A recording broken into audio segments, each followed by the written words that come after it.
ಹಾಸನದ ಮಾಜಿ ಸಂಸದ ಪ್ರಜ್ವಲ್ ರೇವಣ್ಣಗೆ ಈಗಾಗಲೇ ಜನಪ್ರತಿನಿಧಿಗಳ ನ್ಯಾಯಾಲಯ ಜೀವಾವಧಿ ಶಿಕ್ಷೆಯನ್ನ ವಿಧಿಸಿದೆ. ಇದರ ಬೆನ್ನಲ್ಲೇ ನ್ಯಾಯಾಲಯ ನೀಡಿರತಕ್ಕಂತಹ ತೀರ್ಪನ್ನ ಪ್ರಶ್ನಿಸಿ ಪ್ರಜ್ವಲ್ ರೇವಣ್ಣ ಪರ ವಕೀಲರು ಇದೇ ವಾರದಲ್ಲಿ ಹೈಕೋರ್ಟ್ಗೆ ಮೇಲ್ಮನವಿಯನ್ನ ಸಲ್ಲಿಕೆ ಮಾಡಲಿದ್ದಾರಂತೆ. ಹೌದು, ನಗರದ ಜನಪ್ರತಿನಿಧಿಗಳ ಕೋರ್ಟ್ ಪ್ರಜ್ವಲ್ ರೇವಣ್ಣಗೆ ಜೀವಾವಧಿ ಶಿಕ್ಷೆಯ ಜೊತೆಗೆ 11,50,000 ರೂಪಾಯಿಗಳ ದಂಡವನ್ನು ವಿಧಿಸಿದೆ. ಈ ಸಂಬಂಧ ಈ ತೀರ್ಪನ್ನ ಪ್ರಶ್ನಿಸಿ ಪ್ರಜ್ವಲ್ ರೇವಣ್ಣ ಪರ ವಕೀಲರು ಹೈಕೋರ್ಟ್ಗೆ ಮನವಿಯನ್ನ ಸಲ್ಲಿಕೆ ಮಾಡಲಿದ್ದಾರಂತೆ.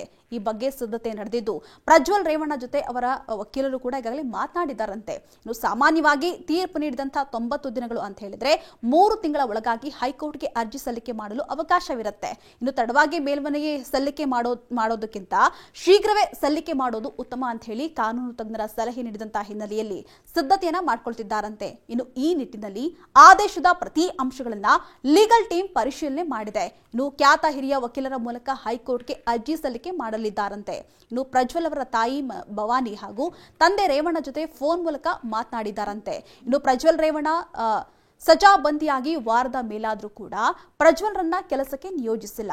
ಈ ವಾರದಲ್ಲಿ ಕೆಲಸದ ಆಯ್ಕೆ ಬಗ್ಗೆ ಪ್ರಜ್ವಲ್ಗೆ ತಿಳಿಸಲಿದ್ದಾರಂತೆ. ಇನ್ನು ವಾರದಲ್ಲಿ 3 ಬಾರಿ 10 ನಿಮಿಷ ಮಾತನಾಡಲು ಜೈಲಿನ ಮ್ಯಾನ್ಯುವಲ್ನಲ್ಲಿ ಅವಕಾಶವನ್ನು ಮಾಡಿಕೊಡಲಾಗಿದೆ. ಇನ್ನು ಈ ನಡುವೆ ಹೈಕೋರ್ಟ್ ವಿಚಾರಣೆಯ ಬಗ್ಗೆ ವಕೀಲರ ಜೊತೆಗೆ ಚರ್ಚೆ ಮಾಡಿದ್ದಾರಂತೆ.